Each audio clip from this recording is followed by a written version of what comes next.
आइए जानते हैं कि किस माह में कौन सी एकादशी आती है। एक चैत्र माह में कामदा और पापमोचनी एकादशी आती है।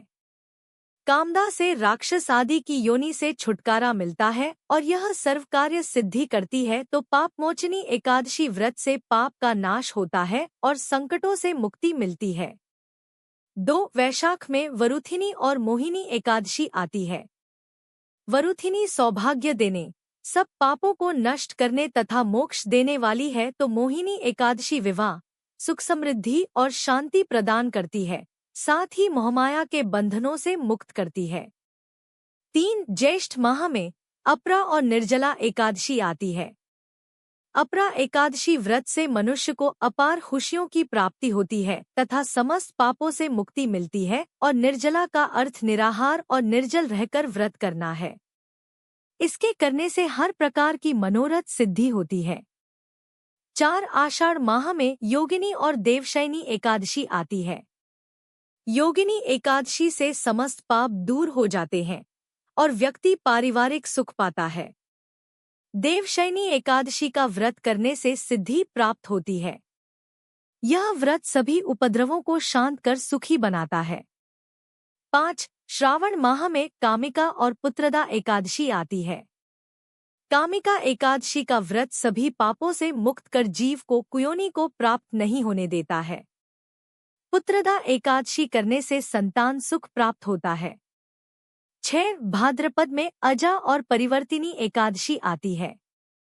अजा एकादशी से पुत्र पर कोई संकट नहीं आता, दरिद्रता दूर हो जाती है, खोया हुआ सब कुछ पुनः प्राप्त हो जाता है। परिवर्तिनी एकादशी के व्रत से सभी दुख दूर होकर मुक्ति मिलती है। 7 आश्विन माह में इंदिरा एवं पापांकुशा एकादशी आती है।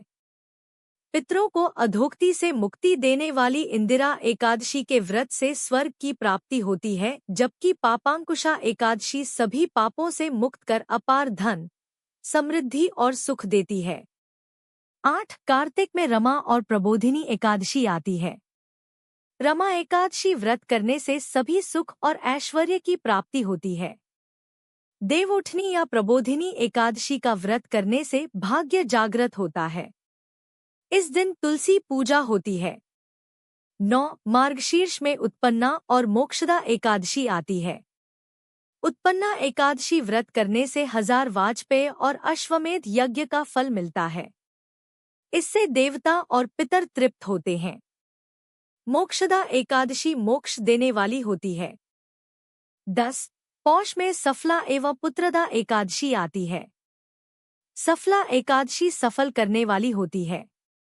सफला व्रत रखने से अश्वमेध यज्ञ का फल प्राप्त होता है। पुत्र की प्राप्ति के लिए पुत्रदा एकादशी का व्रत करना चाहिए। 11 माघ में षट्तिला और जया एकादशी आती है। षट्तिला एकादशी व्रत रखने से दुर्भाग्य, दरिद्रता तथा अनेक प्रकार के कष्ट दूर होकर मोक्ष की प्राप्ति होती है। जया एकादशी व्रत रखने से ब्रह्महत्यादि पापों से छूट व्यक्ति मोक्ष प्राप्त करता है तथा भूत पिशाच आदि योनियों में नहीं जाता है।